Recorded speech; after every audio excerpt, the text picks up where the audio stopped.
Assalamualaikum warahmatullahi wabarakatuh.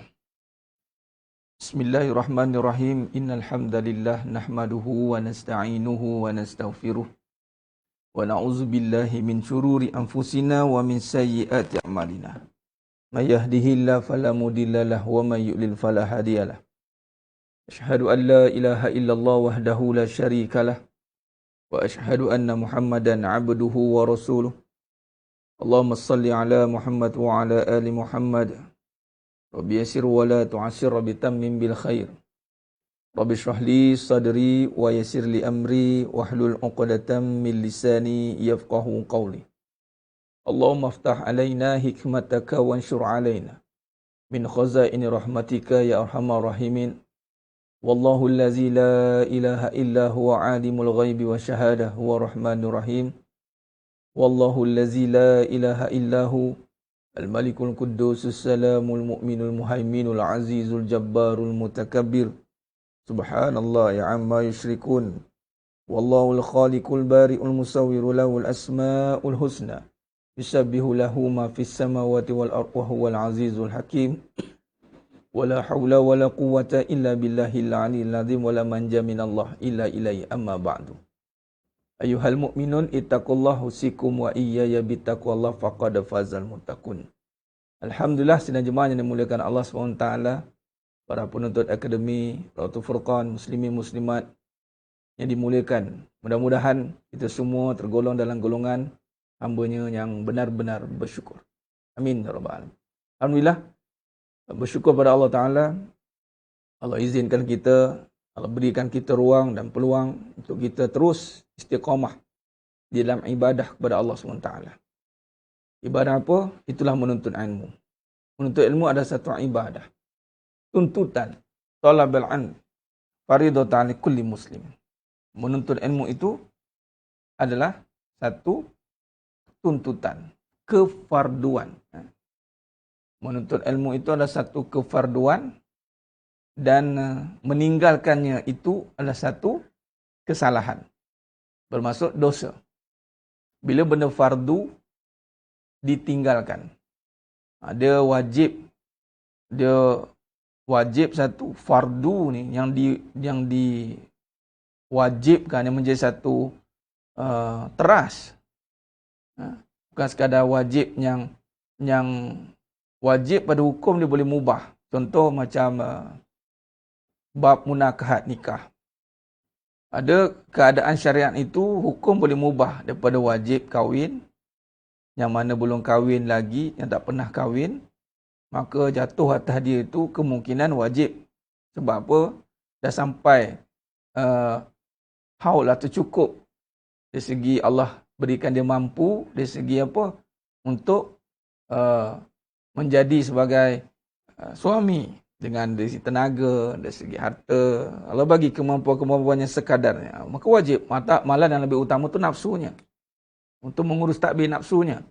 Sehingga kan bagi yang tiada kemampuan, Allah berikan untuk berkahwin lagi, yang ini masih belum boleh berkahwin, maka berpuasa Nabi kata. Masuk puasa tu, kalau kita lihat takrif yang lebih dalam, itu adalah menahan diri. Jangan nampak dirilah.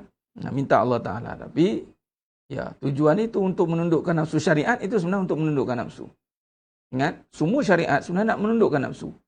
Kalau anda masih telah bersyariat, nafsu masih tidak tunduk, maka syariat itu masih perlu diperkemaskan.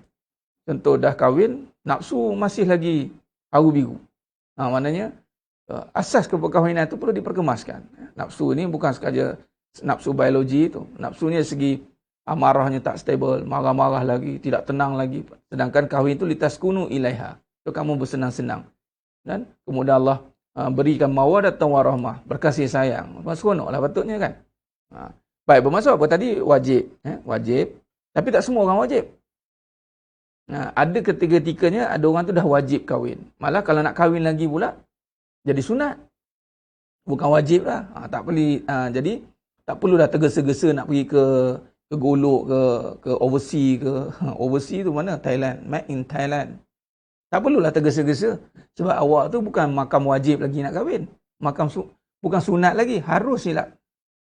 Harus. Harus bagi dia, sunat bagi membantu. kemungkinan keperluan dia. Dia berubah. Itu dipanggil mubah. Malah silat lagi bola boleh jadi haram. Boleh jadi haram. Kerana apa? Mendatangkan mudarat pada diri, agama.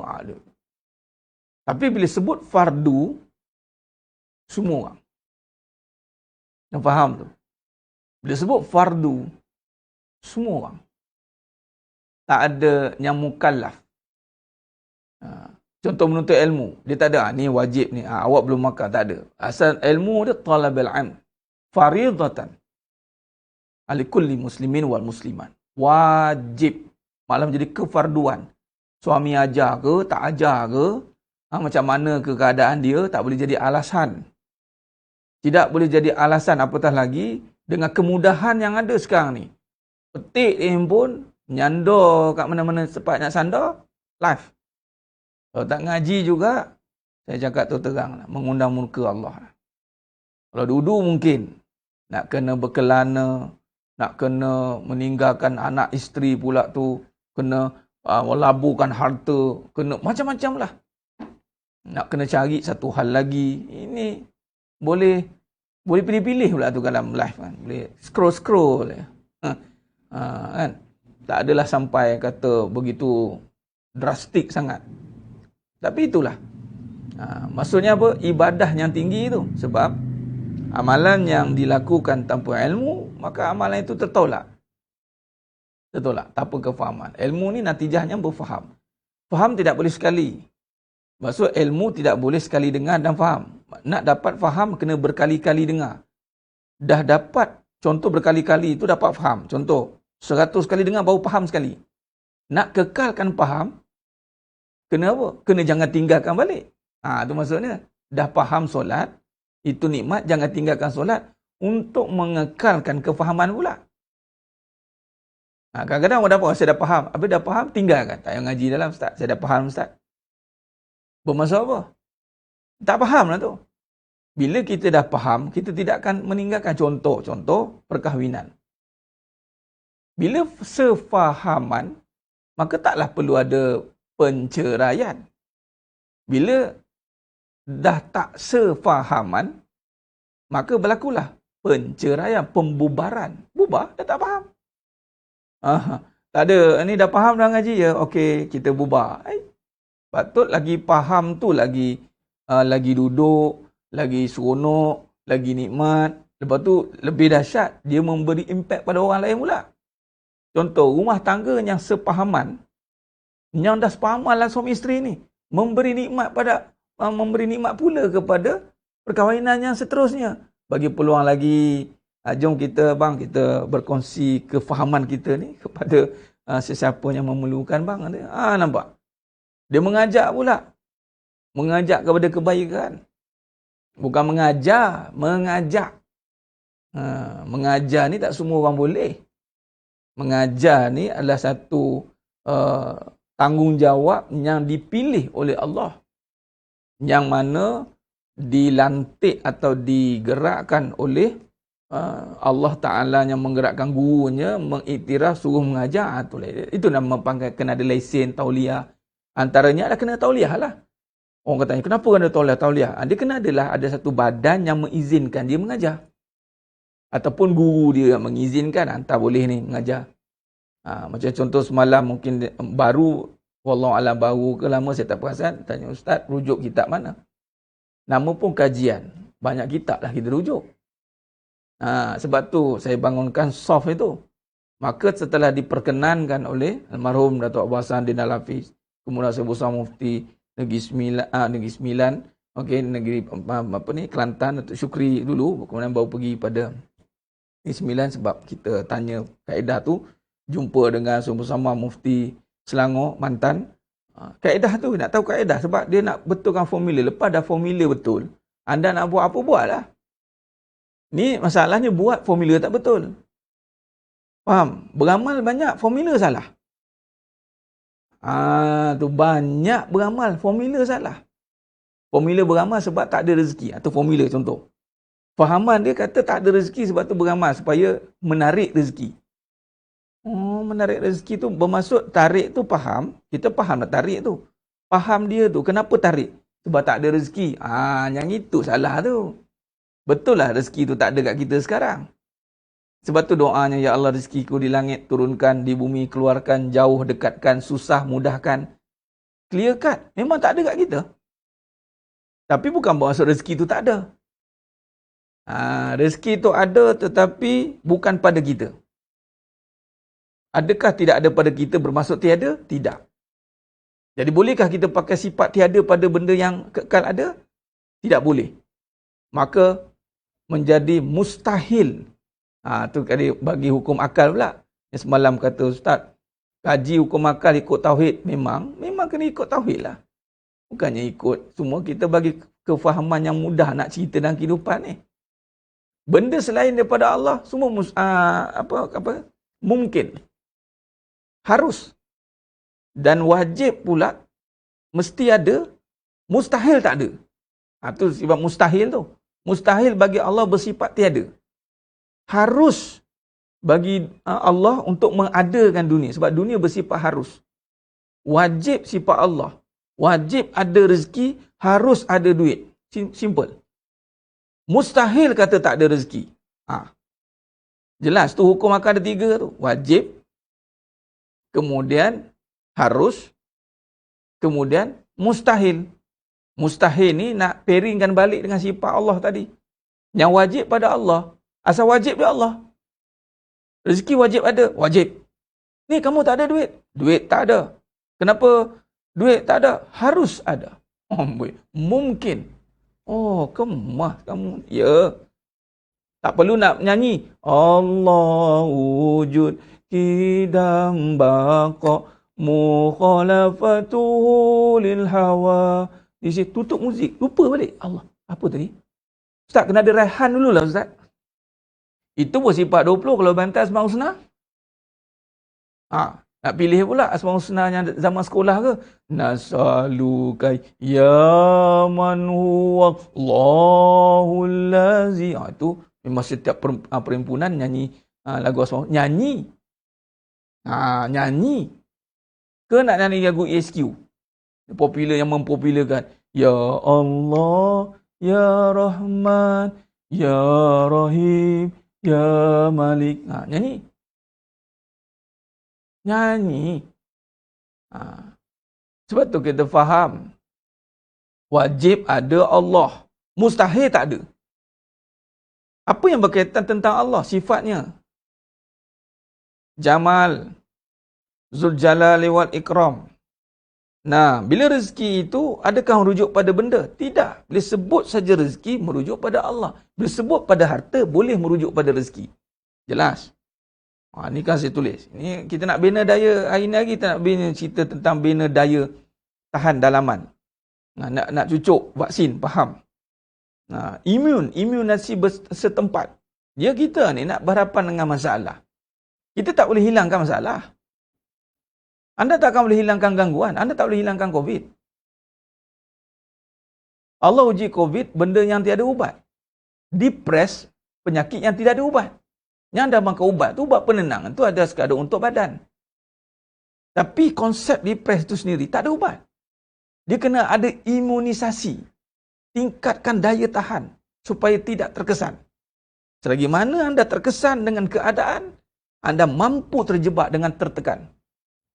Selagi mana terkesan dengan tekanan, anda mampu tertekan.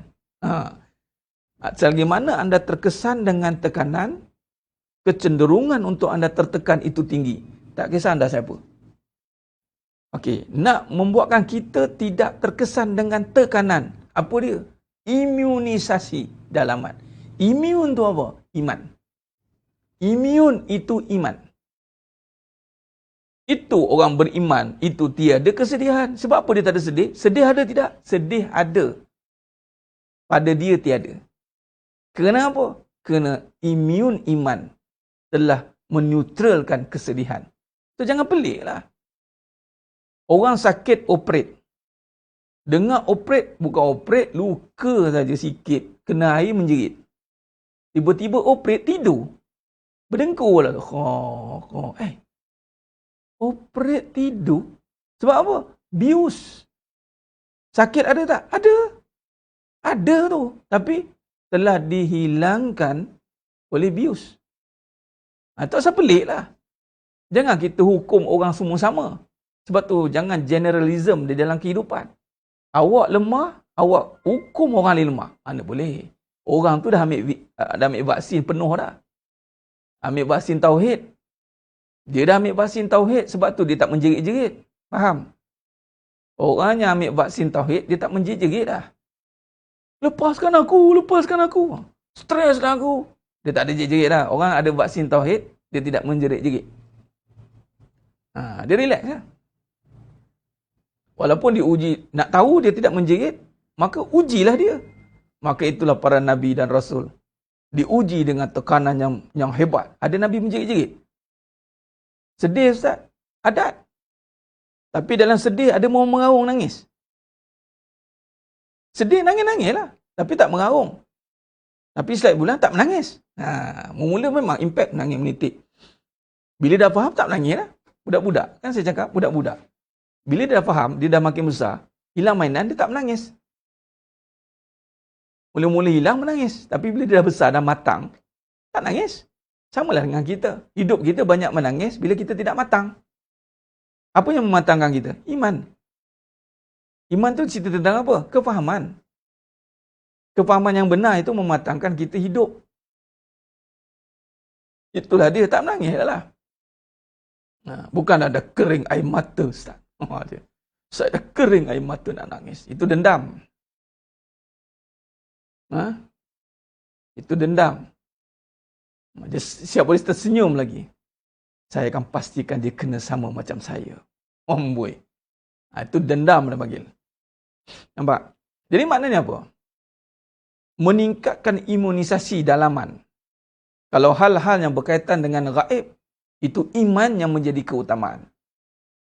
Yang paling gaib itu iman. Perasaan itu gaib. Akal itu gaib. Kolbu itu gaib. Jiwa semua ni gaib. Maka gaib. Yang lebih gaib kena kontrolnya gaib. Faham tak ni? Boleh? Gaib adalah sekali wuyuk semua. Tak faham Ustaz. Gaib apa benda? Maksudnya, kalaulah benda itu bersifat halus, dia tidak boleh yang kasar menyelesaikannya. Contoh COVID. COVID ni sifat halus kan? Halus lah. Kena tengok mikroskop. 7 kali ganda lagi halus.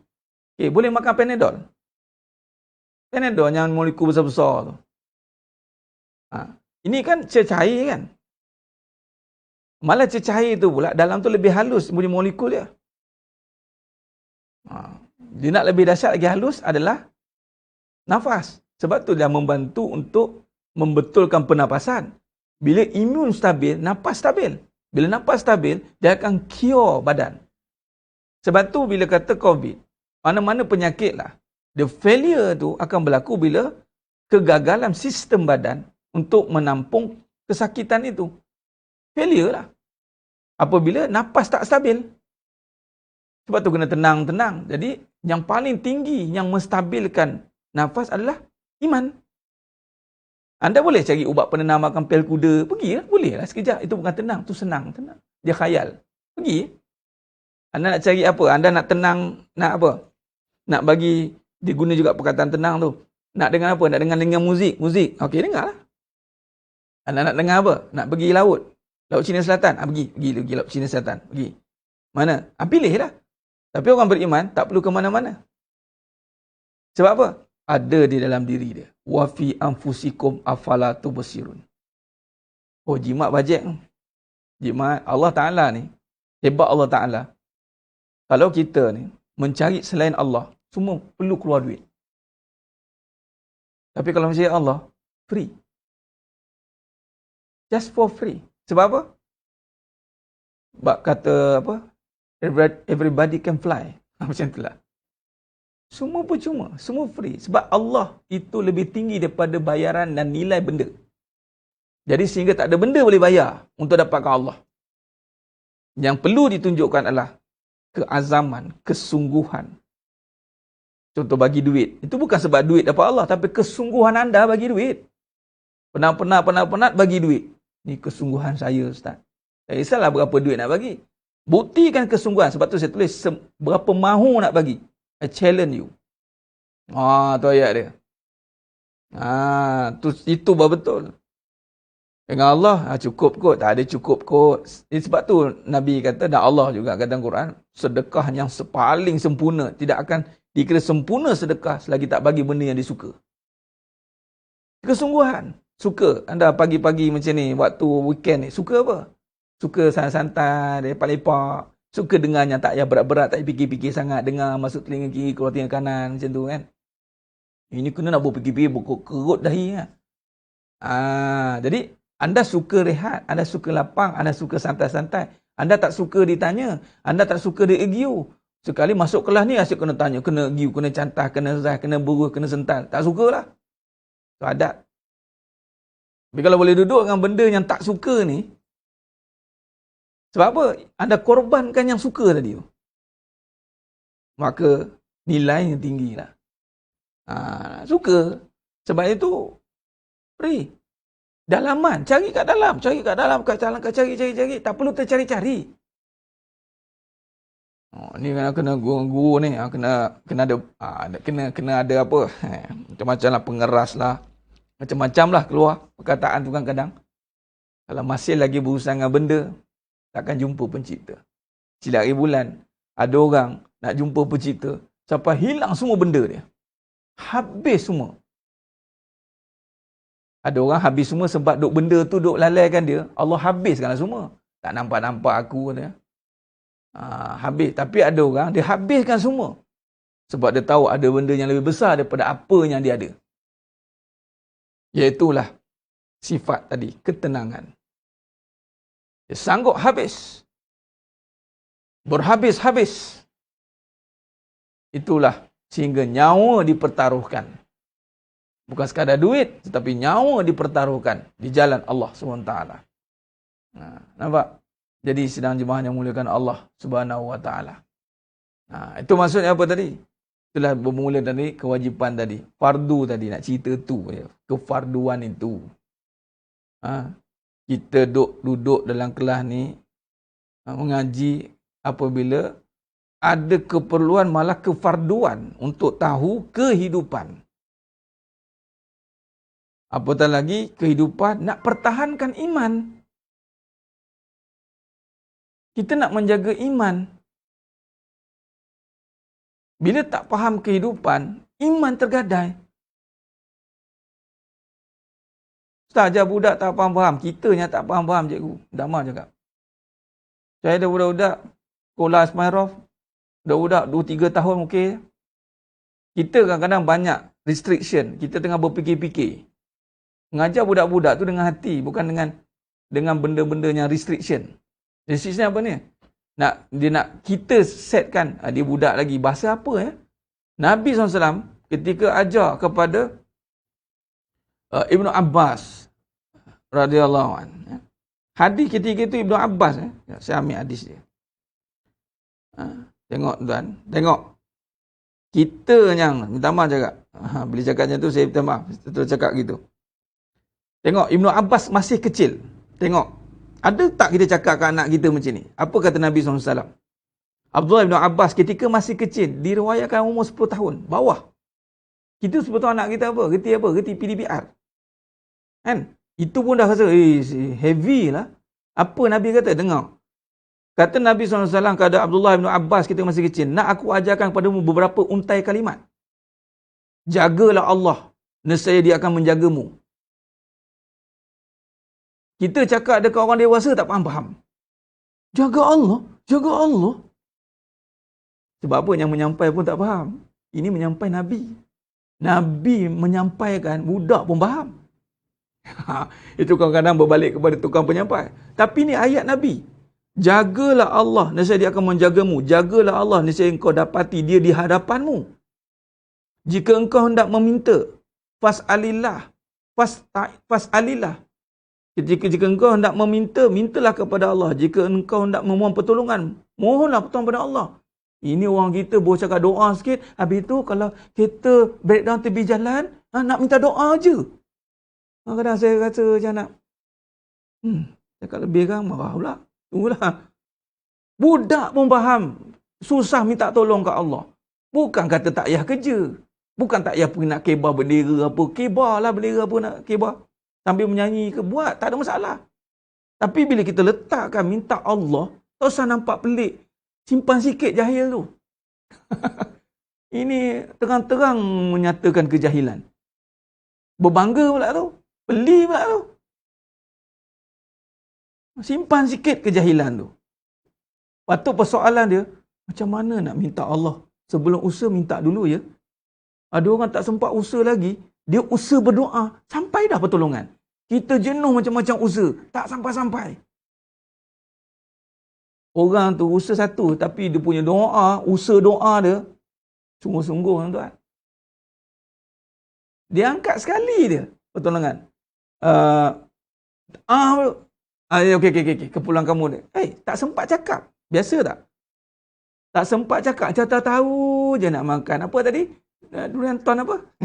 durian apa? Kan? Saya tak tahu je. Macam tu lah lebih kurang. Kita bercakap je. Bukan meminta pun. Tapi ada juga yang menyambut cakap kita. Alhamdulillah. Kita Alhamdulillah je lah. Durian, duri hitam, black ton. Durian beli hitam. Macam-macam orang kan. Sampai hitam durian tu jadi. Dulu tak keluar black ton ni. Nampak?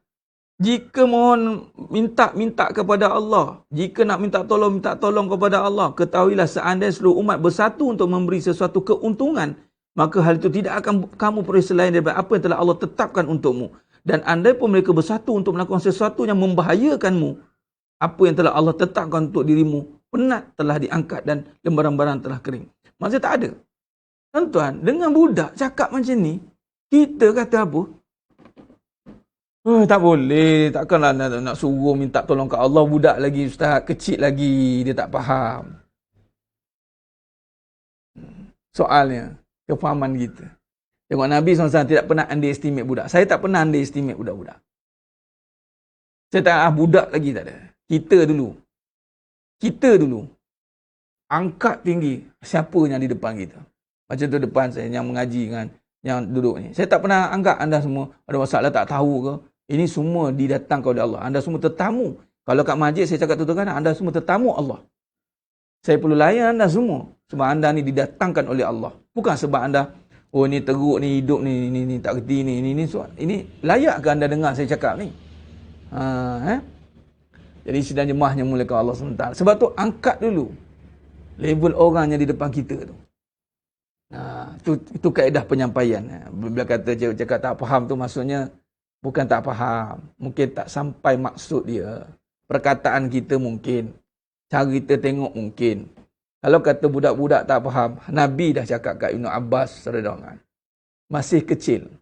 Diriwayatkan umur 10 tahun. Bayangkan, bawah lagi pada itu. Waktu saya, kalau anak saya umur 3 tahun saya bagi dah. Saya cakap dah. 3 tahun, 4 tahun. Sekarang dah besar. Dah pandai lah bercakap, buat karangan semua. Saya cakap sekarang saya tanamkan pula perangai. Jangan perangai macam setan. Saya cakap terang, ini perangai setan. Ini perangai iblis. Dia tak ada tanya, Abi dah jumpa iblis? Tak ada tanyalah. Budak-budak tak tanyalah. Tak ada pun cakap, ni Allah suruh. Budak-budak tak cakap, ada dah jumpa Allah ke Abi? Tak ada pun. Mereka ni, ada satu sifat yang Allah bagi, dia panggil fitrah. Fitrah manusia ni, kalau kena kepada tempat dia, Allah tu, dia akan membawa kepada satu penyelesaian yang total. Ni Abi pergi ceramah, siapa suruh? Allah suruh. Okey. Okey terus. Kalau kita cari, dah Abi, dah kita cari jawapan lain, Budak-budak tanya lagi. Pergi sana, pergi sini. Pergi sana, pergi sini. Kita tanya, Allah suruh ni. Okey. Allah suruh ni. Allah tak suka sepah-sepah rumah ni. Budak tak tanyalah, bila jumpa Allah Abi kata. Kadang-kadang ni ikut kepada siapa yang menyampaikan. Kadang-kadang anak-anak dia respon balik soalan kita, kemungkinan besar kita bercakap pun sebab tak faham. Mungkin ada ustaz, budak-budak tanya, dah jumpa Allah ke? Kat mana dia? Kita pun, ya tak ya juga sebab kita pun cakap je. Tak pernah nak faham apa yang kita cakap. Sebab tu ambil faham dengan apa yang kita cakap. Itu cara dia. Jadi sedang jemaah yang mulakan Allah SWT. Kita ada estimate kanak-kanak. Jangan. Mereka hati bersih. Suci. Mereka ahli syurga. Cuma mereka ni ada perangai.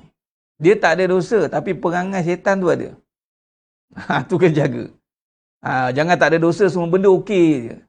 Mereka memang tak ada dosa. Apa maksud tak ada dosa? Mereka tidak dipertanggungjawabkan lagi. Contoh, nak cemburu, nak bergaduh, mereka tak jadi haram lagi. Tapi perangai tu tak boleh ada pada mereka. Faham? Jadi kena faham. Adik sukalah ustaz ni cakap umur 5 tahun. Tu dia tu. Okeylah. Maksudnya apa? Ilmu Allah kan. Saya bukan bercakap sebab ini kelas dewasa ke. Sebab dah ramai yang dewasa. Jadilah kelas ni dewasa. Kalau budak-budak dengar pun tak apa. Dengar je lah. Tak masalah tu. Okey je. Anak-anak saya pun cakap gitu. Apa yang saya cakap? Macam tu saya cakap kat diorang. Tinggal lagi cara kita terjemah amal masing-masing. Ikut daya tahan masing-masing lah. Takkanlah kita contoh dengan Allah. Kita nak samakan amalan kita dengan budak yang baru. Dia adalah dia punya tahap amalan dia. Kita tak payah paksa. Kat situ tak adalah bab syariat. Mana yang kita boleh ada negotiate, kita negotiate. Itu nama datangnya perbincangan mazhab. Bab amalan kita negotiate lah. Tapi bab iktikad tidak ada kompromi.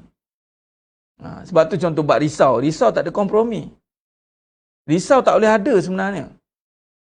Ragu tak boleh ada sebenarnya. Apatah lagi risau tentang rezeki. Kalau risau tentang benda, ala kulli hal lah. Kita boleh terima. Tapi benda tu, dia risau tentang rezeki. Contoh, risau tak ada duit. Okey, kita faham risau tak ada duit sebab tak boleh nak bayar. Okey. Tapi kita kena tanya, risau kamu ni sekadar tak ada duit ke apa? Rupa-rupanya tak ada rezeki. Risau. Yang ini tak ada kompromi. Kalau risau tak ada duit, mungkin kita boleh negotiate. Kita boleh bertolak ansur. Tapi, bila dia risau tak ada duit, kemudian diyakinkan dengan ada rezeki, perlahan-perlahan risau tu hilang. Allah angkat risau macam orang kena inject tadi lah, kena abuse. Apa maksud keluar dari zon selesa ni? Zon selesa ni adalah dengan suka dunia. Bukan kata zon selesa ni melarat-larat. Allah tak suruh hidup melarat. Janganlah Allah dah bagi isteri, dah okey, kita pun lalai dengan yang okey. Nikmat, janganlah kita tidak taat. Itu maksud dia. Allah dah bagi muda, jangan nak suka-suka je. Nak jalan sana, jalan pergi makan, pergi minum, pergi tidur.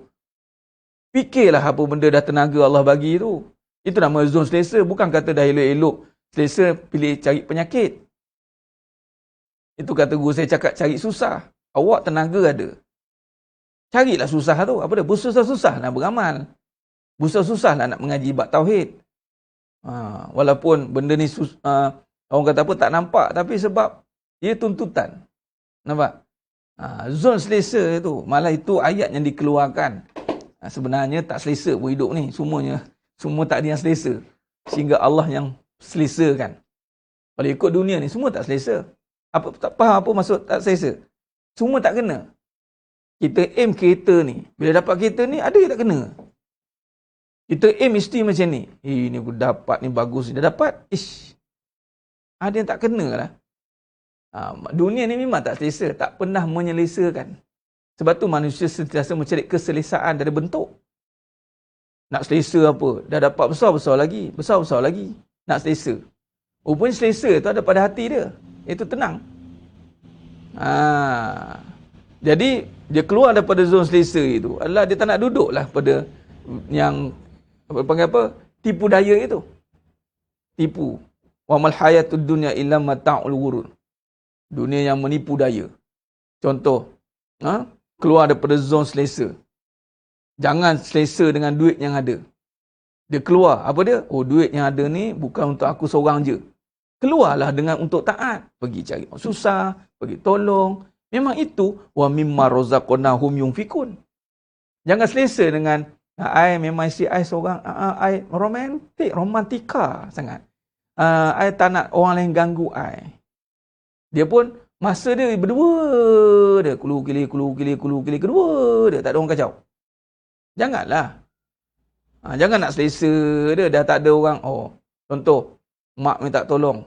Ni anak lelaki sekali Mak diam tak minta tolong. Lega aku. Lega. Bila mak minta tolong, tak ada lain ni. Ni yang tak sedap ni. Adik-beradik minta tolong, ni payah ni. Kalau orang tak minta tolong, dia rasa selesa. Tak boleh. Kita tak boleh hidup macam tu. Apatah lagi benda tu ibadat. Contoh, majlis ilmu. Bila tak ada, lega tak ada kuliah malam ni. Lega?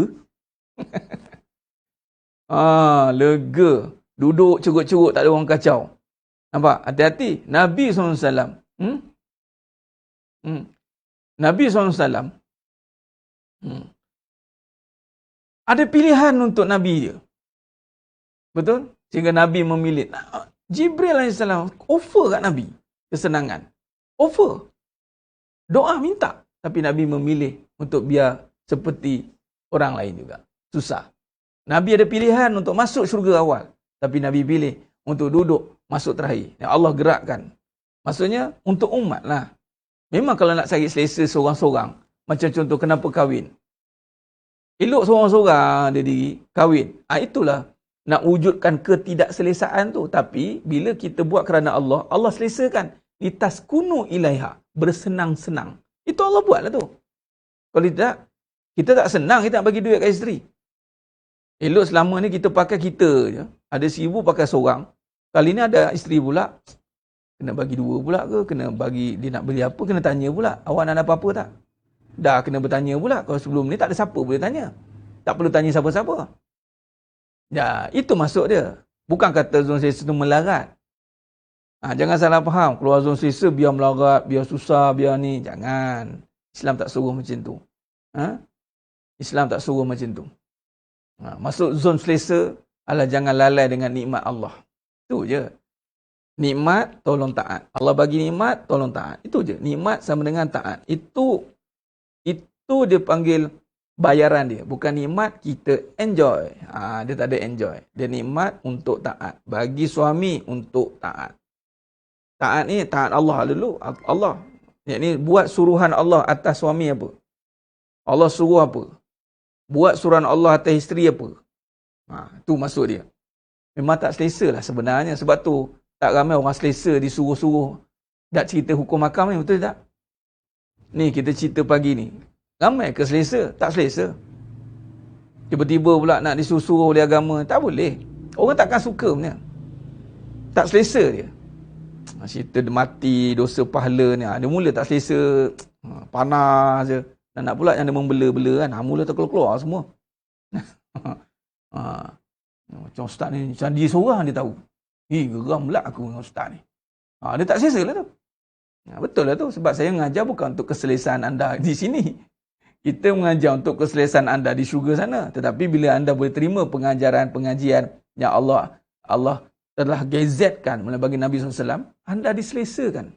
Seronok pula kena zah. Ustaz, seronok? Orang lain bukan kata seronok, bergaduh lagi ada. Maknanya dah kena abuse dah tu. Okey dah tu. Baik, jadi sidang jemaah yang mulia Allah. Baik, maka apa yang saya bincangkan tadi, menyebabkan apabila kita faham kedudukan diri kita, yakni faqih wa fiddin, faham peletakan diri, maka di situ adalah menyatakan bahawa ketahanan dalaman akan terbina. Jadi, ketahanan dalaman akan terbina. Maka bila kita tahu tentang, contoh rujukan kita dalam surah Az-Zariyat ayat 21. Bila rujuk surah Az-Zariyat ayat 21. Membina daya tahan dalaman ini. Apa dalaman mana?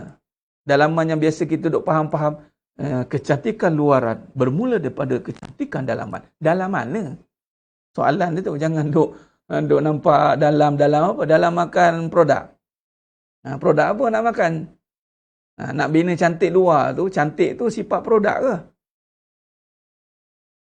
Ada je orang duk sibuk makan produk dalam untuk cantik dalam, tapi luar, ya Allah. Minta maaf dengan izin, macam haram. Cantik bukan rupa ya Ustaz. Bukan. Dalaman tu saya dah makan dah. Bersegi-segi wajah saya. Cuba kamu buat perangai. Orang takkan nampak segi tu. Haram tu lebih nampak. Aku kan macam ni lah. Lebih baik aku tak dapat orang macam ni. Dengan sombongnya bercakap. I macam you ni, I boleh cari lain lah. Macam betul tak ada rupa. makan dalaman, makan dalaman apa tu? Makan dalam. Duk menumpukan makanan dalaman. Dan sekali makan dalam. Makan dalam apa? Sombong sendiri ya. Sombong dengan rupa. Yang kalau lelaki pula ada rupa. Air. Air ramai lagi yang suka air tau. Masing-masing mempertahankan luaran itu kerana ada dalaman yang hebat lah, konon-konon lah. Jadi bukan itu masuk dalaman itu. Bukan itu yang masuk dalaman. Kalau dalam anda duk nampak produk, lama-lama makan dalam. Faham? Makan dalam je.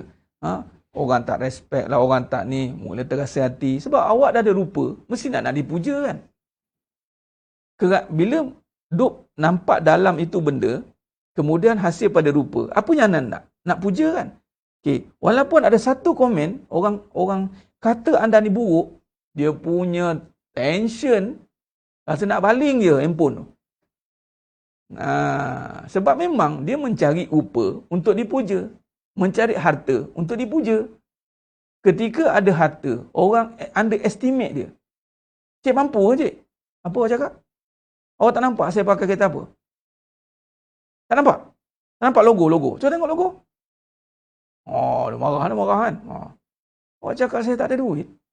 Marah. Sebab memang, bila kata dia mencari-cari harta untuk dipuja, bila tidak dihargai dengan harta itu, contoh orang tolong.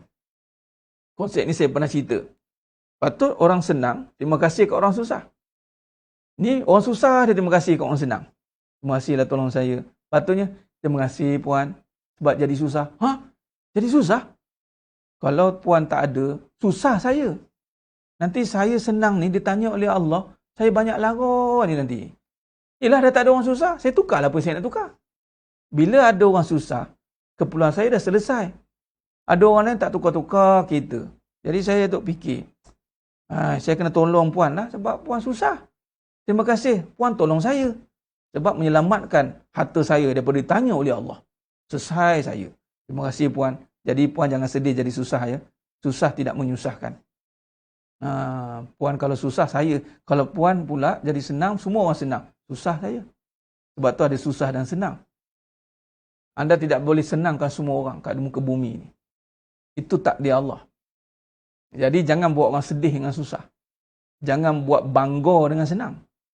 Patut pergi, jangan orang datang minta maaf siapa yang tolong-tolong ni. Datang-datang, jangan orang kagum dengan datang pertolongan. Datang orang kita melaut kita kadang-kadang. Datang, cik. Orang pun kagum, ya Allah. Butuhnya lah. Anak ni jadi senang. Rezeki masing-masing. Kak, cik. Berkat usaha saya ni. Alhamdulillah. Yelah. Patutnya tak ada apa yang mulia pada senang saya, Kak. Saya akan dihina oleh Allah Ta'ala kalau akak tak ditolong oleh saya. Saya akan dipertanggung. Patut cakap macam tu. Jadi akak susah tidak hina. Silap bulan saya yang hina kerana kesenangan yang melalaikan. Patutnya begitu. Makanya susah pun akak jangan pening-pening. Akak tak perlu buat kerja yang berat-berat, mengarut. Akak betulkan saja segala apa yang akak nak. Betulkan kehidupan. Bersihkan rumah balik elok.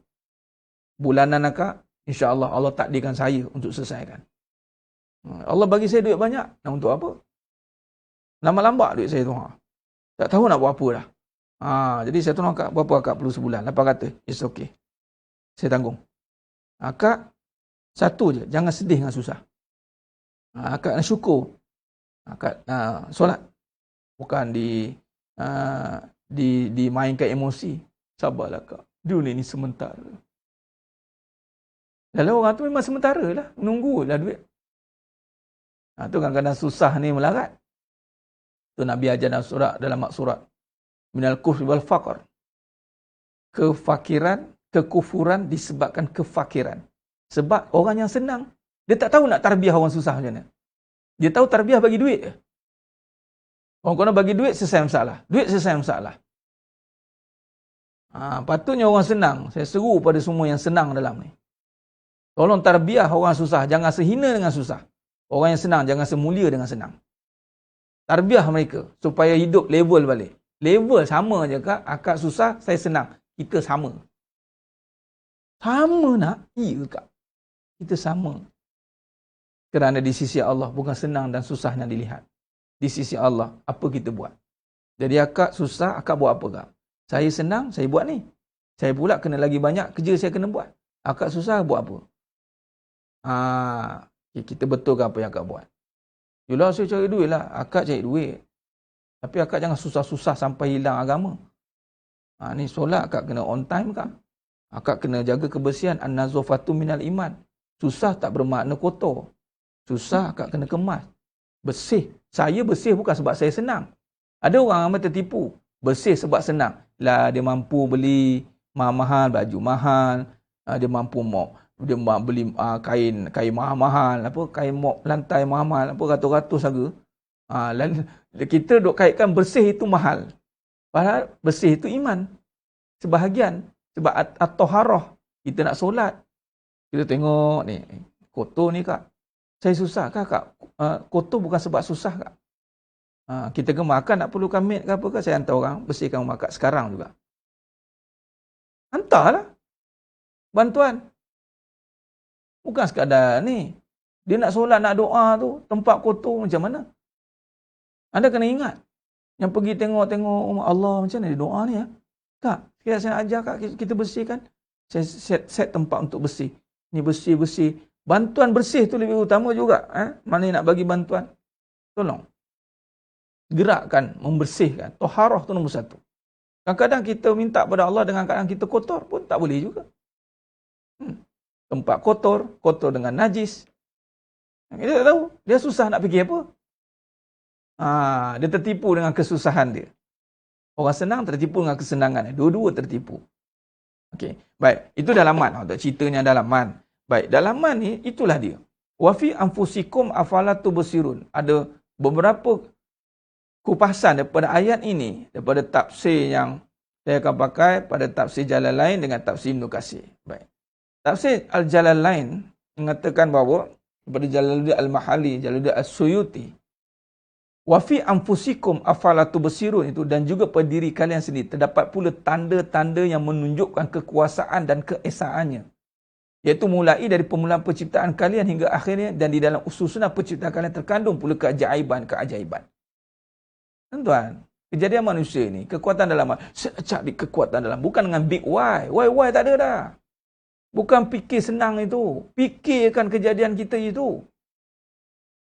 Ini cara, sebab tu saya cakap, risiko ni bila lupa Allah, kita lupa Allah jadikan kita hebat. Hebat bukan sebab kita ada benda, hebat sebab proses kejadian itu hebat. Maka apakah kalian tidak memerhatikan, kata Jalaluddin As-Suyuti, akan hal tersebut, kerana itu lalu kalian dapat menyimpulkan akan penciptanya dan kekuasaannya maha besar. Sebab tu kejadian manusia ini bukan kejadian yang boleh kalah dengan dunia. Susah saja anda jadi hina. Susah saja anda buat benda haram. Murahnya diri itu dibeli oleh susah. Dan murahnya diri itu dibeli oleh senang. Tak boleh. Susah senang itu urusan. Itu uruskan. Tetapi nak melihat dalaman, itu tuntutan dan kewajipan. Wajib melihat dalaman. Bukan merenung kesusahan. Apabila nak susah, nangis. Bukan tak boleh nangis. Nangislah bila merenung kejadian. Jangan nangis salah tempat. Jangan nangis sebab kesusahan. Nangislah sebab susah nak kenal Allah. Punya tak kenal diri itu mahal. Lebih mahal daripada seluruh seisinya. Tapi kita murahkan kerana susah. Kita muliakan kerana senang. Salah. Sebab tu makin melarat-larat. Yang susah pun kena, yang senang pun kena. Sebab apa? Sebab lupa dunia ni hanya tempat kita tinggalkan. Tempat kita pijak. Dunia tempat kita pijak, tuan-tuan. Jangan dibanggakan benda yang kita pijak. Harta dapat daripada tanah. Tu besi, logam. Bukankah asal tempat kita pijak? Tanah kita yang dibanggakan. Kenapa? Tiada kebanggaan, dan iblis pun dah kata dah, apa ada pada tanah ni? Lalu Allah muliakan kita bukan sebab sekadar tanah, tapi Allah muliakan dengan akal yang lebih besar, itu iman, jiwa. Wa nafsi wa ma sawwaha. Fikirkan kejadian kita yang bukan kita hebat. Itu pun satu hal juga ni. I can do it. Yes, I can do it. Yes. Yes apanya? Kita tak hebat. Itu nama bersalahan. Kata-kata yang nampak negatif. Tapi itulah positif. Sebab tu tak boleh letak pada negatif, positif. Akal ni semata-mata. Kena tak hukum. Mengaku hebat itu bersalahan dengan hauqalah, iaitu kalimah la haula wala quwata illa billah. Bukan suruh mengaku hebat. Jangan buat pengakuan yang salah. Mengaku kaya, mengaku hebat, mengaku kuat. Kita suruh merasakan hebatnya Allah. Jadikan aku. Rasakan Allah hebat. Bahawa betul. Tengok ni. Maka apakah kalian tidak memperhatikan? Ayat tadi, wa fi anfusikum afala tubsirun. Allah dah tanya dah. Dalam diri kamu tu, kamu tak nampak. Tubsirun ni, basar. Bila sebut basar, itu bukan lihat dengan mata. Bukan lihat dengan scan. Pergi MRI ke apa. Basar ni, melihat dengan iman. Sebab dia sifatnya halus. Latif, halus. Bendanya afidah, jiwa. Melihat diri dengan jiwa. Sebab tu dalam satu kenyataan saya tulis, diri manusia ni kecil. Kejadian diri ni kecil. Tetapi menjadi lebih hebat berseluruh kejadian kerana kejiwaan. Jiwa tu yang besar. Sangat besar. Sebab ada pada manusia. Tak hebat. Jangan takut kata kita tak hebat. Jangan takut sebab itu bukan statement negatif. Statement negatif adalah aku hebat. Letakkan balik pada perbincangan yang hak. Baik. Dan dalam tafsir Ibn Katsir pula mengatakan bahawa oleh Ismail bin Umar Al-Qurashi, Ibn Katsir Al-Basri Al-Dimashqi, wa fi anfusikum afala tubsirun. Qatadah mengatakan bahawa barang siapa yang memikirkan penciptaan diri, ini lagi tepat tuan-tuan. Menunjukkan kita jadi lemah dalaman. Kerana apa? Sebab kata Al-Qatadah, kalau kita renung diri kita betul-betul, nescaya dia akan mengetahui bahawa sesungguhnya dirinya, sendi-sendinya, tulang-tulangnya diciptakan hanyalah untuk beribadah. Bukan untuk susah. Bukan untuk senang. Untuk beribadah. Tuan-tuan, sebenarnya menyemulkan Allah Ta'ala. Bila salah penggunaan diri, di situlah datangnya kehancuran. Anda salah guna. Kereta anda salah guna. Rosak. Handphone salah guna. Maka berlaku di sini. Kekuatan dalaman itu terbina bila anda faham kegunaan diri anda untuk apa. Bila faham tentang penciptaan diri anda ini bagaimana. Itulah membina kekuatan dalaman. Tetapi bila tidak nampak diri itu untuk ibadah, malah ibadah pula nampak macam rigid sangat. Dia nampak apa? Nampak solat je. Habis solat dah tak ada ibadah. Nampak ibadah tu khusus saja.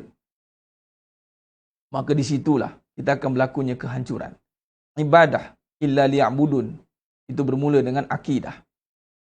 Ya, inilah kalau sebut tentang surah Zariyat ayat 56 tu, wa ma khalaqtul jinna wal insa illa liya'budun. Kata al-mufassirin mengatakan, tiadalah Allah jadikan jin dan manusia semata-mata untuk mengenal Allah. Untuk berakidah. Tuan-tuan, dalam satu kenyataan saya tak share lagi, nanti saya share di wall. Hidup ni segala-galanya tentang dia, bukan tentang kita. Segala-galanya tentang dia, bukan tentang kita. Hidup ini, beruntunglah mereka yang mampu melihat hidup ni segalanya dengan dia. Jadi Allah. Itu illa liya'budun, illa liya'rafun, mengenal kita. Hidup kita nak dikenal. Itu jadi kita jadi lemah dalam tu. Nak dikenal, nak view ramai, nak ini. Walaupun sebut kata tak, tapi bila tengok tak ada rasa lemah. Nak dikenal sebagai isteri solehah oleh suami. Maka suami tak panggil solehah, rasa macam kecil hati saya. Hidup kamu nak mengenal Allah bukan untuk dikenal oleh suami. Kadang-kadang suami, kenapa tak nak sedekah dengan suami? Sebab tak dikenal. Suami ni kalau bagi memang dia bukan nak berterima kasih. Betul ramai orang tak suka bagi orang yang paling dekat. Suami tak nak bagi kat isteri. Kenapa? Isteri tak pandai terima kasih. Tak dikenal. Rasa macam tak berbaloi bagi kat isteri. Orang paling dekat tahu buruk baik kita. Tahu kita macam mana. Orang tak tahu memanglah disanjung-sanjung lah. Terima kasih. Tahu tak apa. Dah nanti tahu tak apa. Nak tolong orang paling dekat, adik-beradik lagi. Kadang tak ucap terima kasih pun. Macam biasa, BM boleh? Bagi salam pun tidak. Abang. Awak adik, Contoh kan. Abang Long kawasan minta. Mat, macam biasa. Aku susah. Itu. Hai, aku cak duit ke? Dia marah-marah. Tapi kalau tengok kat iklan, sila back in ke ni. Tak cakap apa-apa kan. Yang orang back in pun tak ada cakap, terima kasih apa ni. Kita pun lega je. Sebab apa? Aku bagi dekat yang dikenal ni. Aku bagi dekat pertubuhan yang dikenal ni. Supaya kita pun bagi dekat orang tak kenal, macam tak ada makna je kan. Sebab tu ada semalam dia bertanya, Ustaz, apa kau bagi sedekah orang tipu tak kenal? Sedekah tu diterima oleh Allah. Yang diterima tu kita. Dia itu ditanya oleh Allah sebab dia guna benda untuk menipu. Dia dapat sedekah dengan menipu. Contoh isu bendera juga kan. Isu bendera tak habis lagi. Sama. Dia tu boleh. Tapi nak ambil kesempatan atas kesempitan yang ada. Dia pun nak tumpang sekaki. Haram. Ibarat mengambil hak orang. Nampak? Katalah peruntukan ada 10 orang. Tiba-tiba anda menyelit masuk. Patutnya ada yang susah. Kerana menyelit anda itu, maka menutup hak orang. Hati-hati. Tu. Padahal boleh je. Sebab tu Nabi tak mudah-mudah untuk mengajar kita meminta-minta. Tujuannya takut bimbang. Sebab tu ada pihak zakat yang kena buat dia panggil pebancian. Bukan kata nak menyusahkan, tetapi nak menyenangkan kita supaya kita tidak buat kezaliman. Sebab kata apa? Mufti Allahumma salli ala, saya lupa. Dia kata apa begini? Tak apa, saya ambil kata-kata beliau. Dia Arab, Mesir. Dia kata apa? Kita nak tukar channel, nak pilih TV pun kadang kita lemah. Nak pilih TV, nak tengok channel mana pun kita gagal nak memilih. Ini kan kita nak memilih siapa yang patut ditolong dan tak ditolong. Sebab tu serah kepada pusat zakat. Macam tu. Mereka ada authority. Ataupun kita kenal dia ni siapa, maka bukan sebab diri kita. Masalah apa tu? Jangan ambil kesempatan. Itu sebab nak tolong kita lah tu. Jangan buat satu perkara yang zalim. Benda yang paling mudah nak buat dalam hidup ni zalim lah. Apa dia? Tidak meletakkan sesuatu pada tempatnya. Suami tak jadi suami, isteri tak jadi isteri. Zalim lah tu. Anak tak jadi anak. Hamba tak jadi hamba. Dia tak letak diri pada tempat dia. Jadi sebenarnya mah yang mulakan Allah SWT. Baik, maknanya jelas daripada mencari kekuatan dalaman itu adalah dengan kita kembali melihat kedudukan diri kita. Jadi bermaksud, kalau kita boleh buat kesimpulan dia,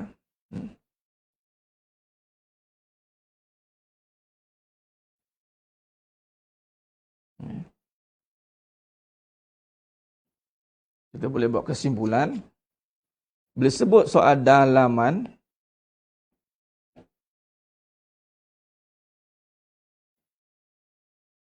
kekuatan dalaman. Sebab apa nak cek kekuatan dalaman? Sebab kita nak berhadapan dengan risiko luaran. Risiko. Nak berhadapan dengan risiko ni ancaman.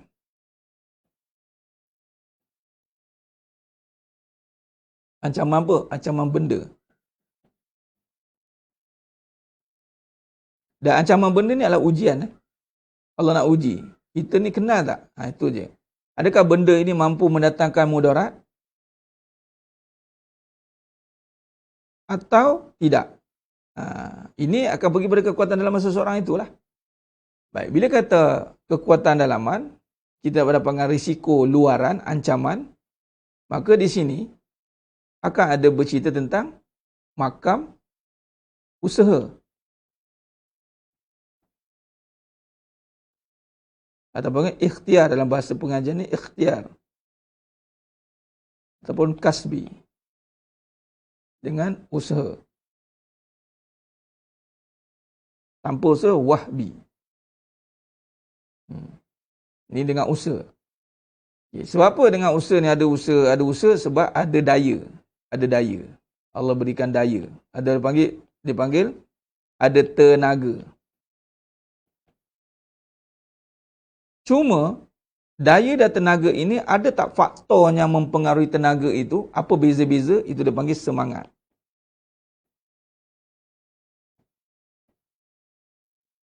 Semangat ataupun perasaan ni.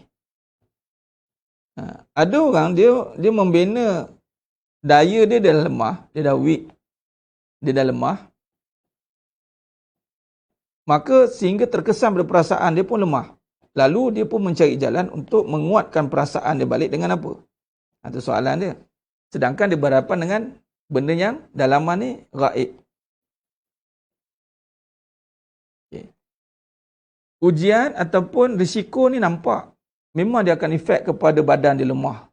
Lalu dia sehingga efek semangat dia pun lemah. Dia tak ada, dia panggil imun. Dia imun dia tak ada. Nak menghalang daripada lemah tu tak ada. Daya tahan dia. Maka imun apa yang boleh kita bina sehingga tidak terkesan, supaya semangat ini bukan malah tidak mengganggu semangat, malah semangat ni menguatkan balik daya yang dah lemah. Sepatutnya macam tu. Ni. Bukan kata melemahkan semangat, memang akan ada orang begitu. Akan ada orang yang terkesan lemah semangat. Nak kuatkan semangat. Apakah faktornya adalah dengan meningkatkan daya tahan dia. Okey, kalau cerita bab nak kuatkan supaya badan dia itu mempunyai daya tahan, itu dipanggil tadi imun, vaksin.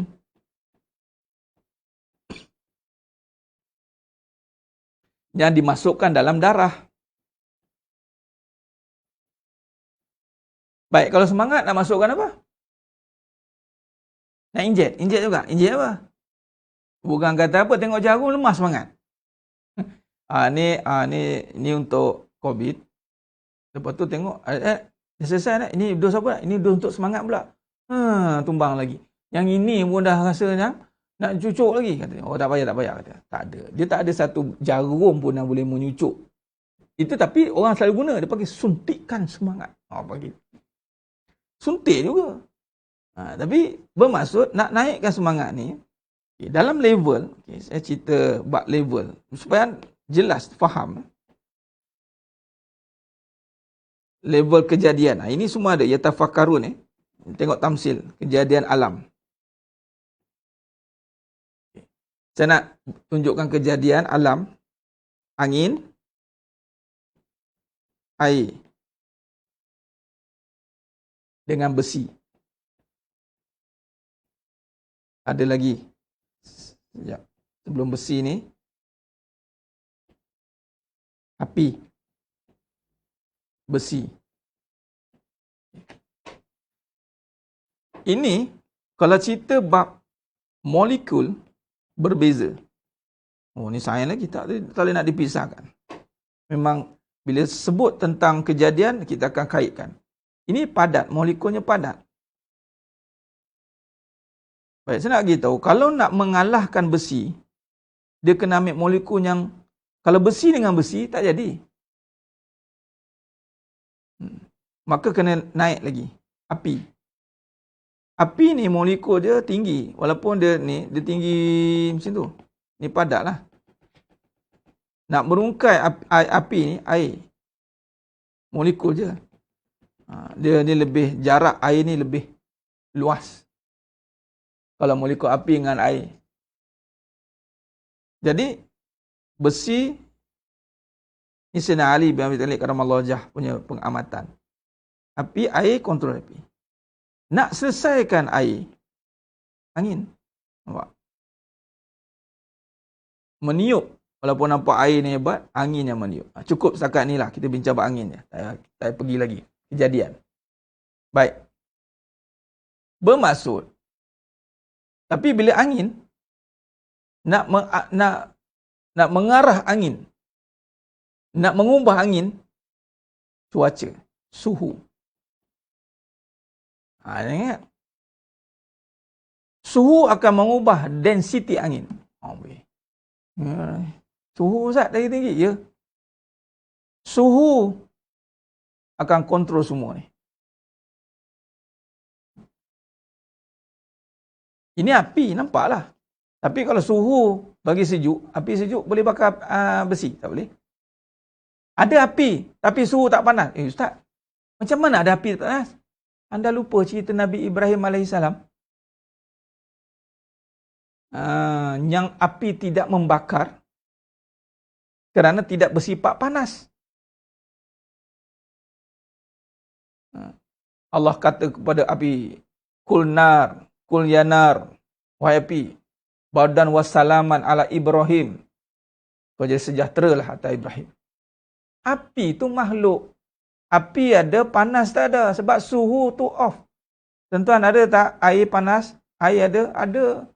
Panas, haus, haus. Hati-hati. Contoh sakarat, minum air, bagi air haus, bagi air haus. Rupanya panas. Angin, sejuk ada? Ada. Angin panas ada? Ada. Yang kontrol angin, nak bagi sejuk, laju, angin sejuk. Nampak?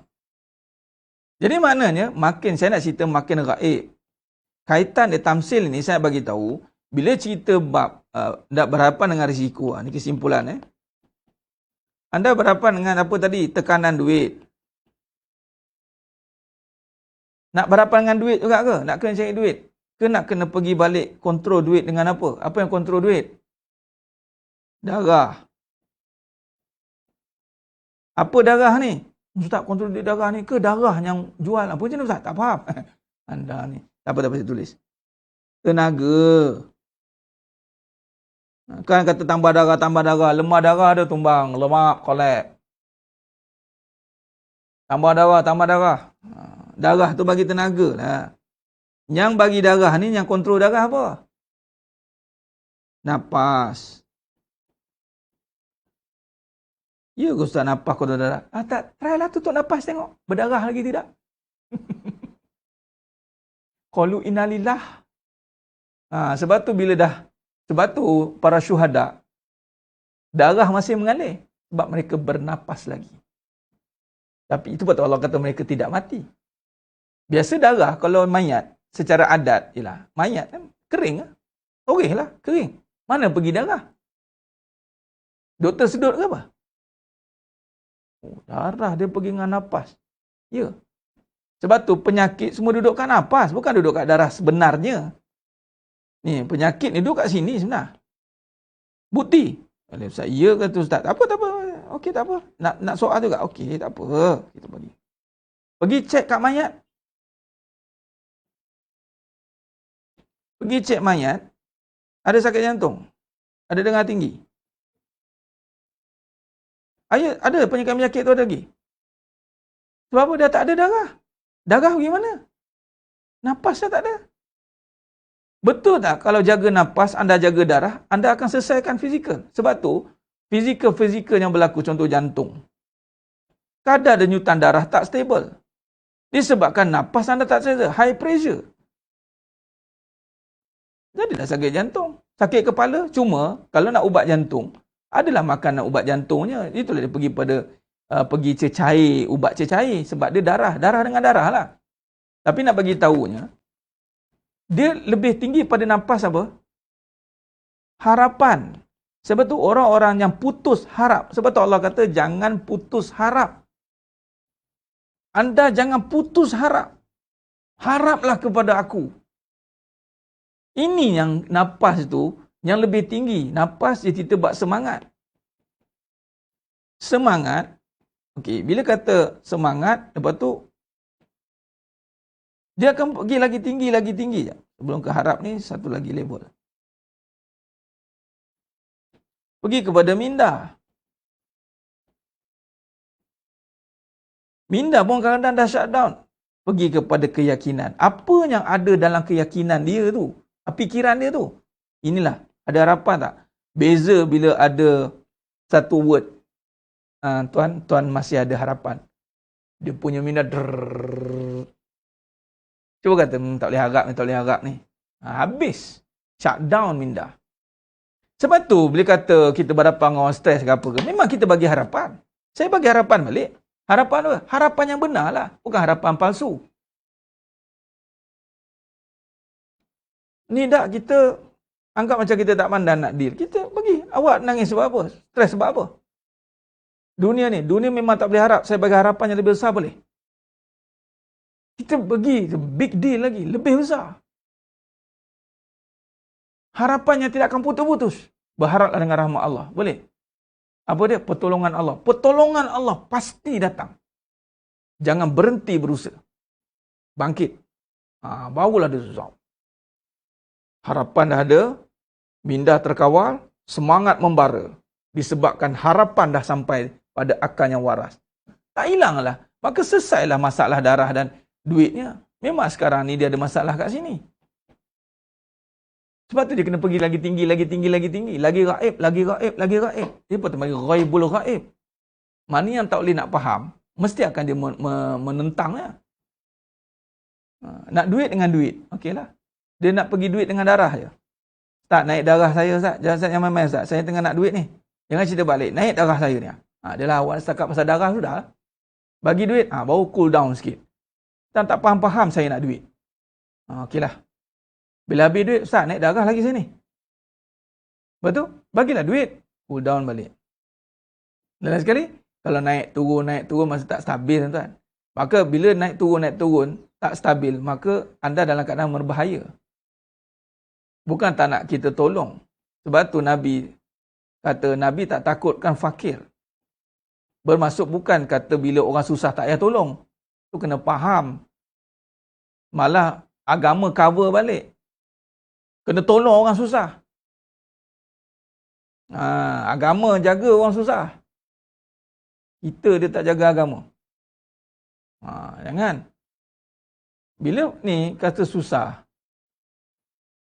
Fakir, susah. Ya. Bukan kata jangan tolong. Nabi kata tak takut fakir. Sebab kalau darah turun, naik, tak stable. Saya dapat duit, seronok. Saya tak dapat, nangis. Saya dapat, seronok. Maka ini tidak stable. Anda berisiko ni. Lepas tu ramai kadang-kadang tak stable rupanya. Jadi sebenarnya yang mulakan Allah SWT. Jadi, berusahalah untuk faham, betulkan kefahaman tadi. Nafas ni bermaksud pergi kepada kefahaman. Sebab tu bila kefahaman, tengok diri yang dalam, ini tengok kejadian. Jangan pergi pada yang pelik-pelik, tuan-tuan. Tengok kejadian. Kita dah ada rujukan Al-Quran, contoh surah Az-Zariyat 21 tadi.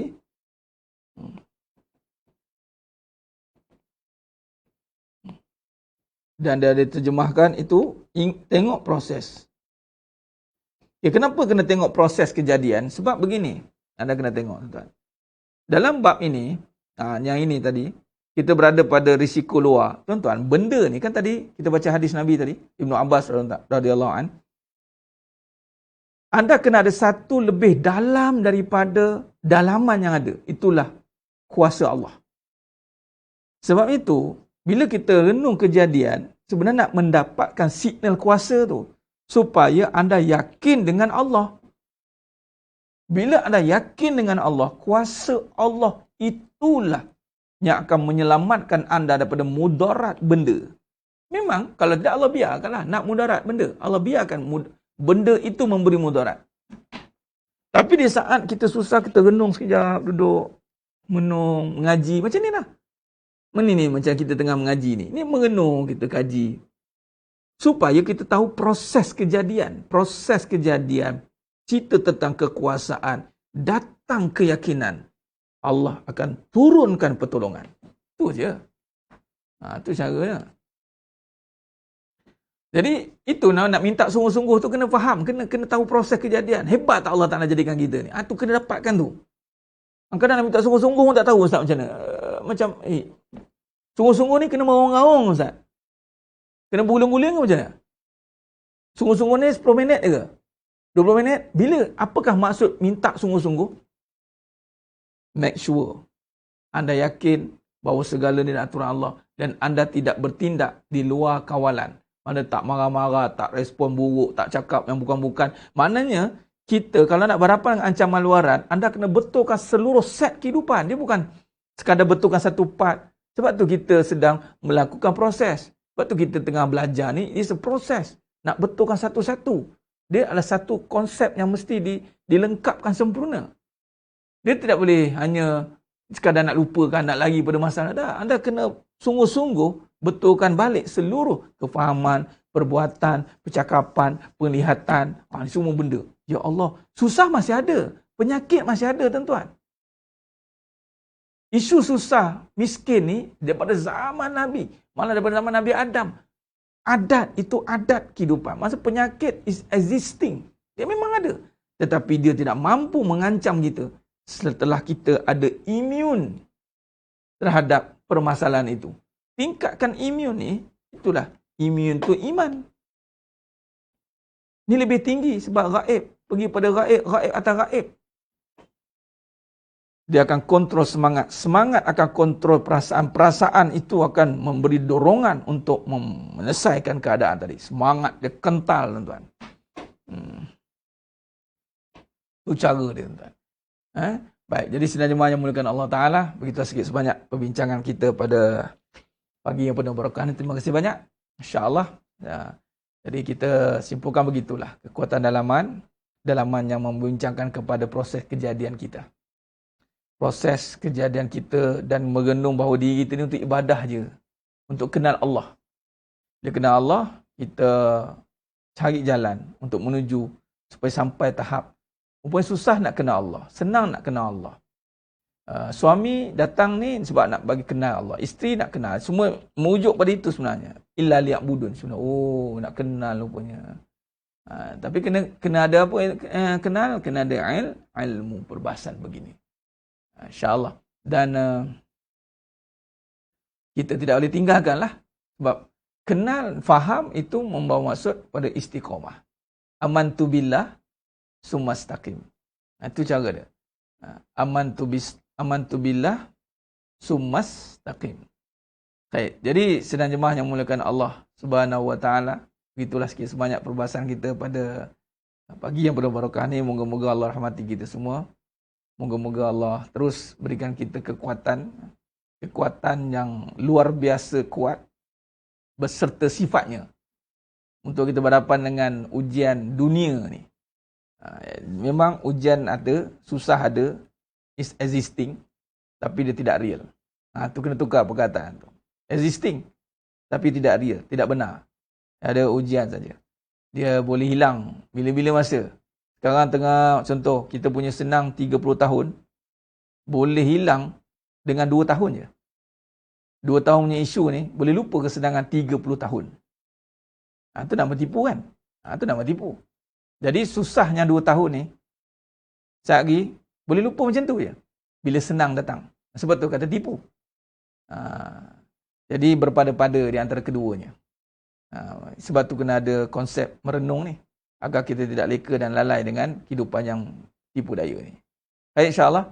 Moga Allah rahmati kita. Ustaz, kalau kita di blok asbab yang kita tak tahu apa perlu kita lakukan, adakah biarkan saja atau call dan tanya? Dia begini. Orang nak buat kita, biarlah.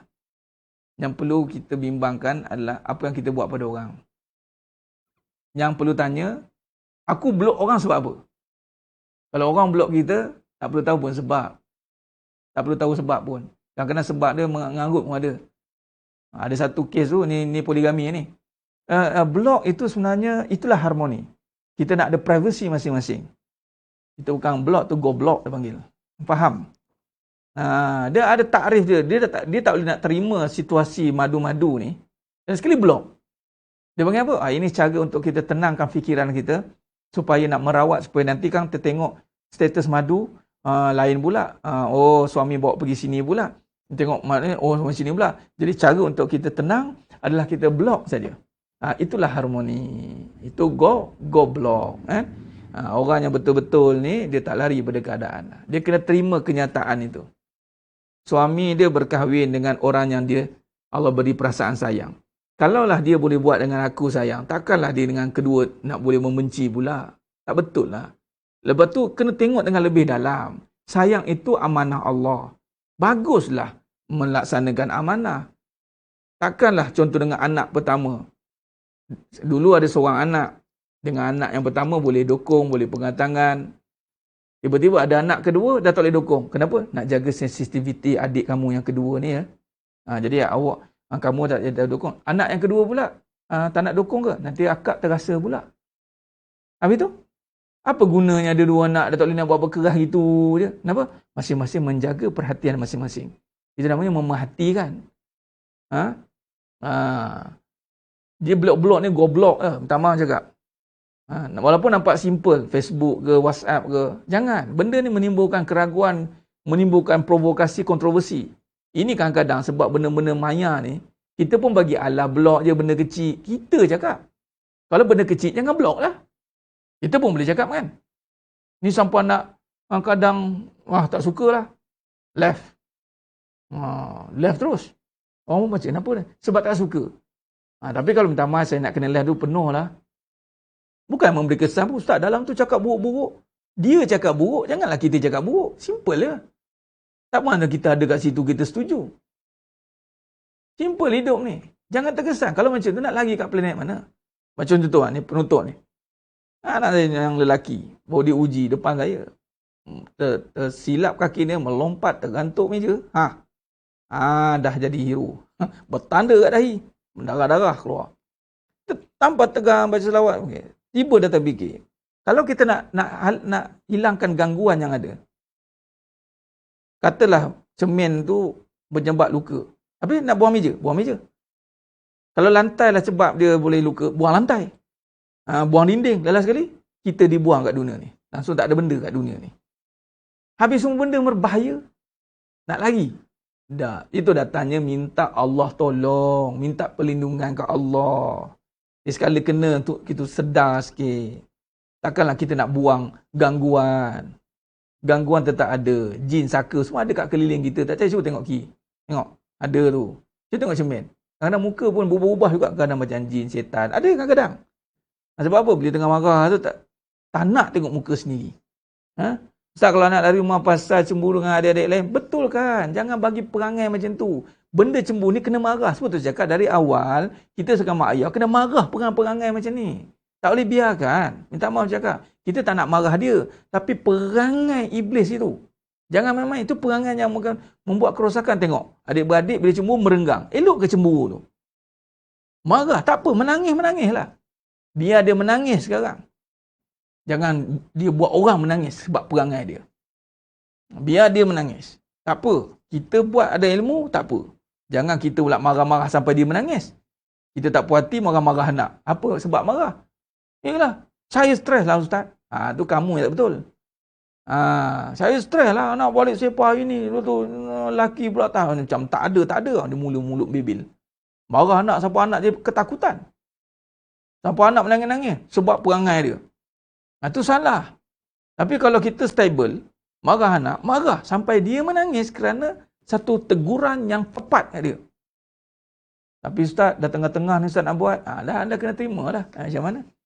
Anda kena terima lah. Kena cari jalan. Kalau buat daripada awal mungkin okey. Tapi dah tengah-tengah baru nak buat, anda kena ibarat melalui proses yang kena start dari awal, tapi dah tengah-tengah dah besar panjang.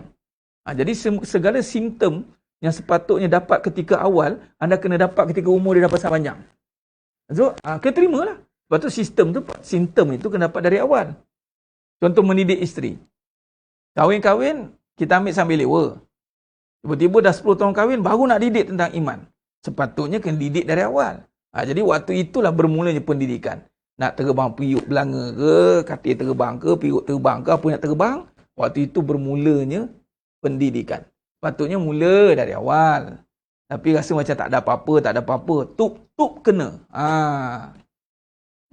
Ustaz tak pandai nak tegur tu jadi macam tu lah. So kena belajar lah. Jangan kata menyerah diri pada keadaan. Kalau tak pandai, saya tak pandai. Kalau tak pandai, belajarlah. Kalau tak boleh bercakap dengan mulut, tak boleh bercakap dengan hati. Cakap dari hati, ya Allah, doa. Beri kekuatan untuk aku bercakap dengan anak aku ini. Cakap. Apa ketakutan yang menghalang kita untuk cakap? Takut anak mengajuk? Takut anak lari? Jangan takut dengan keadaan itu. Masa suami isteri pula dah berpisah buka balik, itu nama 2 kali goblok. Sama cakap. 2 kali goblok. Oh, time nak berpisah habis semua ditutup. pangkah. Kita tak kawan, kita lawan. Lawan tetap lawan. Tiba-tiba bercerai, jadi kawan. Kita okey. Kita open-minded. Kita demi anak, demi kelangsungan anak, kita kena bersatu bersama. Tak payah, saya cakap. Mahalkan nilai perkahwinan dan pernikahan. Kalau sebab anak, jangan cerai dari awal. Kalau dah cerai, kamu tanggung akibat itu. Jangan jadi ulangi kesalahan 2 kali. Patutnya nilaikan, muliakan balik, mahal. No, nak anak, anak tak ada hubungan kita. So kita bincang, carilah perantara orang tengah ke adik dan mak. Sebab tu bila dah bercerai, mak tu tetap mak. Mak mentua tetap mak. So, untuk apa? Untuk hal macam ni lah. Kalaulah mak mentua contoh lelaki, mak mentua, takkan nak berhubung dengan isteri. Isteri ni pula ada suami. Takkanlah suami nak together-together pula. Lepas tu isteri ni pula buat hal belakang-belakang. Konon-konon demi anak. Patutnya, bila dah bercerai, awak ada anak. Kata anak tadi, suami baru. Hal-hal anak ni, ni kadang-kadang dia tak boleh nak ngam ni. Anak ni, suami baru, kena ambil lah tahu. Kita kena ajar anak ni, apa-apa masalah kamu dengan Umi. Umi dengan Abi contoh. Ini kita new team. No, Umi tak mau tahu. Blok habis.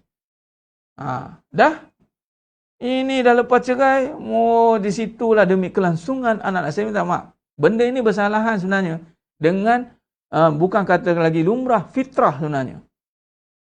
Dan baru-baru ni saya ada cerita kan tentang genetik. Sebelum saya lupa. Genetik saya nak share tu. Sekejap saya share ni. Genetik ni tuan-tuan. Allahu Akbar. Ini benda ni tuan-tuan sangat-sangat memberi satu jawapan tentang puan dah tanya tadi kan. Saya kena tunjuklah sekejap. Sekejap ya. Baik. Bila sebut tentang sifat yang tak patut ada ni. Lagi melibatkan maruah ni. Kita dah tahu dah perbincangan ni. Tinggal lagi nak menambahkan keyakinan. Bila ada satu-satu pembuktian yang kita boleh tambah lagi. Contoh. Genetik. Okey. Saya share. Ya, tuan-tuan. Ini logik. Sangat logik. Okey. Sekejap. Boleh buka? Sekejap.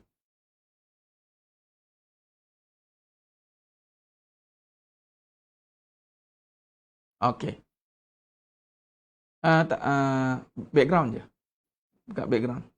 Tap. Okey. Okey. Tak apa. Minta maaf saya kena tunjuk. Ni ada saya sentuh semalam. Kenapa antara sebab babi tak boleh makan? Tengok. Saya tu duduk ke bawah. Okey, boleh tak apa. Daripada universiti, tutuplah gambar sekejap. University Illinois telah membuat perbandingan genom. Dia menyamakan. Dia kata ada bukan menyamakan babi dengan manusia, tapi genetik tu ada. Tinggal aku ni, dia bukan sebab tak ada cemburu ni. Ni ada benda yang saya kena betulkan. Dia bukan tak ada sifat cemburu. Tapi tak ada akal yang memikirkan. Kedua ekor babi jantan dan ekor babi betina dimasukkan dalam kandang. Dan babi jantan itu tidak saling berebut, tapi justru saling membantu untuk bersama dengan babi betina. Ini satu poin. Jangan orang perempuan berbangga dengan ramai lelaki yang suka kat dia ke apa. Orang lelaki pula macam tak ada satu kejantanan untuk mempertahankan benda macam ni. Dan ini akan jadi satu perkara yang sangat-sangat luar daripada norma manusia. Manusia normal dia tidak akan macam ni. Sebab tu kalau binatang je lah, tak apalah binatang. Tapi ada tak berlaku? Ada pelacuran. Kalau kita tengok kat barat, yang seorang perempuan ramai lelaki, inanillah. Nak cakap kan takut. Tapi ini yang berlaku. Sebab itu jangan buat main benda-benda macam ni. Ni maruah, ni soal maruah. Jadi kalau dua ni berlaku, maka kena perbetulkanlah balik. Jaga balik. Maruah. Kadang-kadang perempuan dia tak boleh nak fikir. Ni saya tolong fikirkan, saya bagi jawapan. Kenapa Ustaz? Kerana maruah anda. Suami dengan bekas suami. Jumpa bersama. Maruah. Tolong. Dan lelaki pula. Tak jumpa Ustaz. Awak ada bekas. Awak ada suami. Habis dia tahu Suami isteri dia berhubungan bekas suami. Ini, ya Rabbi. Lelaki tu tak ada kekuatan ke nak bercakap, abang tak suka? Memang, kalau ikutkan, lah bukan buat dosa Ustaz. Tapi kalau suami tak suka, dah jadi satu benda yang salah. Nak keluar rumah pun kena minta izin. Kalau nak berhubung dengan siapa yang isteri nak berhubung, kena minta izin suami. Suami tak ada kekuatan nak cakap tak boleh. Hati-hati. Jangan merosakkan lagi keadaan masyarakat. Minta maaf saya cakap. Ini paksa saya cakap. Sebab ada banyak berlaku hal-hal begini. Oh, time sebelum tu di blok-bloknya tak nak bercakap. Okay. Bila dah bercerai, mula jadi kawan. Konon-konon alasan sebab anak. Allahu Akbar. Jangan. Bukan sama lagi dah. Lebih teruk daripada ulaikal an'am balhum adal. Isteri kadang-kadang boleh cakap, kalau abang boleh, ada isteri lain, saya boleh ada lelaki lain. Bagi Puan Ziman, bagi tag tadi tu kat dia. Bagi. Kalau misal kata lelaki, itu lumrah. Tapi bila pergi pada fitrah, jangan buat benda yang haram. Sebab walaupun diberikan peluang untuk berkahwin lagi 2, 3, 4, itu dipanggil adat. Buat ada tengok hukum. Tapi perempuan untuk ramai lelaki itu bukan lagi adat lagi dah. Tak boleh bagi contoh. Dan Allah tunjuk ada satu universiti kaji sifat babi. Tengok. Kalau buat juga seorang perempuan ramai lelaki, mana anda lebih teruk daripada tadi, babi tadi. Sebab babi ni tak ada akal. Minta maaf saya guna perkataan babi ni. Sebab ni kita tengah mengaji kan. Tengah guna perkataan lebih senang faham. Hati-hati. Hati-hati. Sebab tu kita ada akal berfikir. Pergi pada fitrah. Lelaki, perempuan, dia tak ada adat lumrah pun tidak ada ramai lelaki. Dia menjadi satu kehinaan. Jangan. Sebab tu anda kena cari lelaki yang boleh mempertahankan maruah anda. Sebab tu tujuan mar'ah, perempuan mar'atu tu marwah. Sebab tu tujuan pernikahan itu adalah untuk mempertahankan maruah.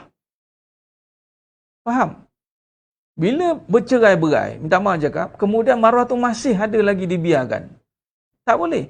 Orang perempuan pula anda kena mahalkan. Tak ada, saya tak nak, bukan suami baru pula yang marah, anda pula jadi konflik. Okey lah bang, apa minded lah sikit. Jangan macam tu. Patut anda pun tak nak, anda pun tak suka sepatutnya. No, stop. Past is past. Allah bagi peluang, tak ada apa-apa signal, jadi berpisah. Okey, stop. Anak, cari jalan. Jangan jadikan alasan. Syaitan tetap ada. Jelas? Saya seru. Yang lain kalau nak ikut, tak ikut, terpulanglah. Ini kebenaran dah dibentangkan. Sebab itu kadang-kadang orang tak boleh nak move on. Terbawa-bawa. Mohon izin Ustaz tentang DNA babi tadi? Boleh. Nanti saya bagi full. Dia ada banyak. Dia sebenarnya tentang makanan tu, halal dan haram.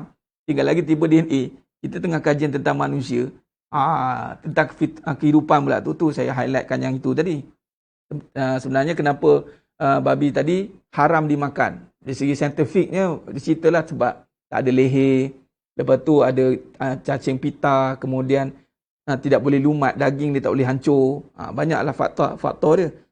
Dan tadi perangai dia. Dia ada attitude yang buruk. Attitude buruk ni. Dia attitude buruk lah tu. Dia bukan kata sama macam manusia. Tapi manusia pun ada attitude buruk tu kan. Berkongsi, pelacuran, perempuan yang sama. Ya Rabbi, nak sebut pun saya tak gamak lah. Baik, jadi sidang jemaah yang memulakan Allah SWT. Jadi jangan bangga-bangga sangat orang perempuan ketika anda dikelilingi oleh ramai lelaki. Hati-hati. Jangan. Baik. Jadi sidang jemaah yang memulakan Allah SWT. Itu pun boleh. Babi pun tidak ada cemburu. Itu pun boleh juga nak dikaitkan. Tapi kita pergi pada satu sifat yang lebih dalam tu. Binatang. Dan kalau cemburu tu lebih teruk pada binatang lah kan. Tapi cemburu dia itu salah letak tu. Salah letak. Mak-mak sekarang pun kena ingatkan betul. Sporting tak macam orang dulu. Jangan. Yang bekas-bekas ni jangan link-linkkan lagi. Betul tu. Baik, insyaAllah. Moga-moga Allah beri kekuatan untuk kita melalui fitnah yang dahsyat. Fitnah lah ni. Jadi dengan ilmu dan bimbingan kebenaran, Allah bantu kita. Jadi zaman Parsi. Okey, itu saja. Terima kasih banyak. Kita jumpa pada malam ni insya-Allah buat bicara kita insya-Allah. Khair. Aqulu qali hadza wa astaghfirullah azim li wa lakum wa billahi taufiq wal hidayah. Assalamualaikum warahmatullahi wabarakatuh. Kita tangguh dengan tasbih farah dan suratul. Subhanakallahumma wa bihamdik asyhadu an la ilaha illa anta. Bismillahirrahmanirrahim. Wal 'asr. Innal insana fi khusr. Illal ladzina amanu wa 'amilus solihat wa tawassaw bil haqqi wa tawassaw bis sabr. Wallahu a'lam bissawab. Takbir. Allahu akbar.